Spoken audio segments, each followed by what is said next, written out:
Communication to the Office of the Prosecutor, International Criminal Court, ICC. ATTN, Information and Evidence Unit. Sender, Jeffrey Logue, call sign, PrimeTac 1. Date, February 13, 2026.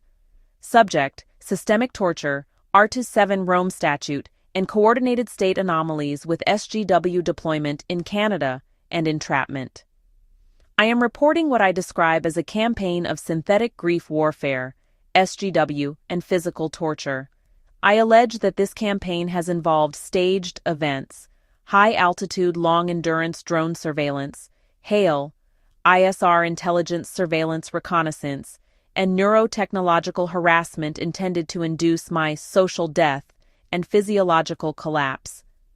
I state that Canadian public officials have pathologized my forensic evidence in a manner that, in my view, conceals these actions.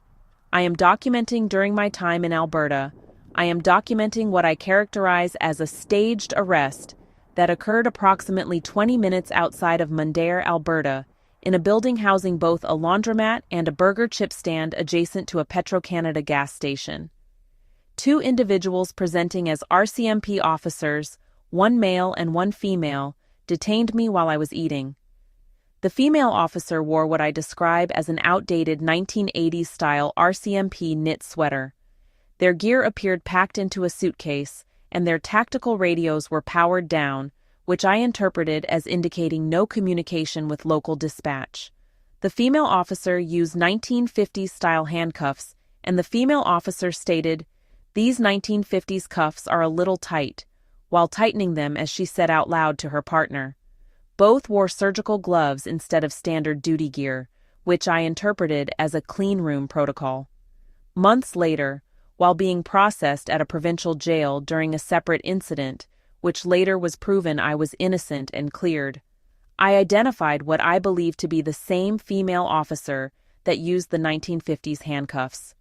At that time, she was wearing an Alberta Corrections uniform rather than an RCMP sweater. While taking my mugshot, she recognized me, smiled, and waved behind the glass.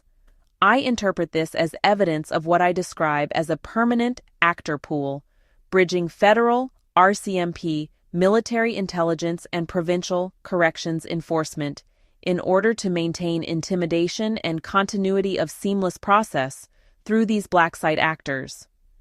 Following the Mundare incident, I experienced changes in my digital environment. My Facebook feed displayed content regarding whistleblower Frances Haugen. My attempts to establish contact were unsuccessful, and I believe my communications were intercepted, isolating me within what I describe as the SGW loop. The sequence of events I describe began with my apprehension under the Mental Health Act. Primary Handler X, who sometimes would show up with Constable Daniels, A6008, arrived at my residence in a marked RCMP cruiser. The systematic dismantling of my reality began with a forced displacement under the Mental Health Act. Primary Handler X arrested me at my residence in a marked RCMP cruiser, but executed a blind handoff 50 kilometers away into an unmarked unit driven by a female operative with non-standard thick stripe uniform markings. Her uniform stripes were thicker than standard RCMP specification, and she had short blonde hair. She drove another 50 kilometers toward a hospital over 100 kilometers from my home. During the drive, I spoke about the repeated arrests and my concern for my dog Lucy. I observed her tear up in the rearview mirror. After being cleared by a doctor at that hospital, which I suspect was also an actor covering as a black site proxy, I was left in such a state of financial destitution during this period that I was forced to use personal medals and coins as currency to pay a cab driver to avoid being stranded. This is corroborated by the sworn affidavit of Stephen Ross, whom I immediately communicated this to at my earliest convenience. This was a calculated social death protocol designed to strip me of assets and mobility.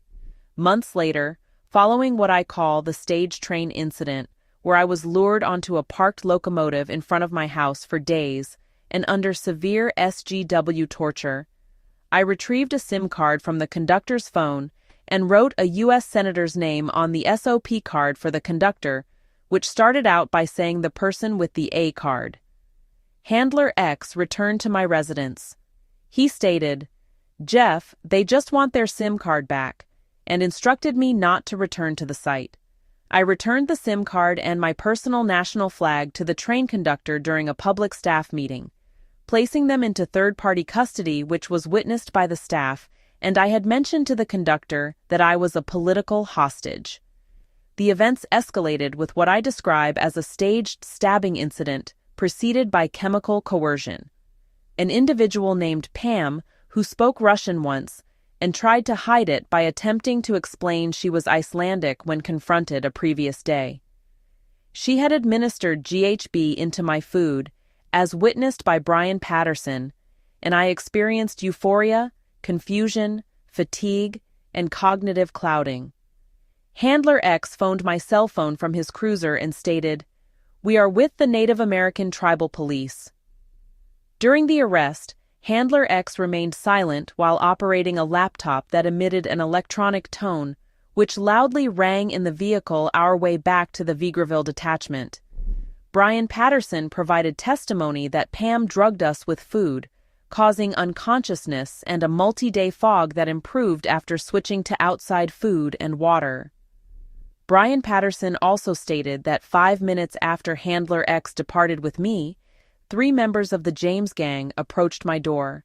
Property, including my guitar, was taken while I was being processed. I conclude that the persistence of Handler X across these events, from the uniform anomaly and subsequent looting, demonstrates what I believe to be a coordinated plan centered on staged events and intelligence operatives presenting as police officers to cover up a black-budget weapon deployment (SGW) and erase the witness to it. I am requesting an investigation into what I call the failure chain of the Canadian state. I am formally declaring that this operation has evolved into a national-scale violation of Section 269.1. The persistence of these attacks in Ontario and Quebec proves that the state's objective is the total psychological and physical exhaustion of a witness to black site activities. I demand that the International Criminal Court, ICC, acknowledge that this is an active, ongoing crime scene that spans the Canadian landscape. The refusal of domestic authorities to intervene in this interprovincial stalking confirms their complicity in a coordinated program of state-sanctioned torture that shows no signs of stopping. I assert that under the Rome Statute, superior orders do not provide a defense for torture, and as defined in the Criminal Code of Canada, 269.1-3. Signed, Jeffrey James Logue, Prime TAC 1, Protected International Witness.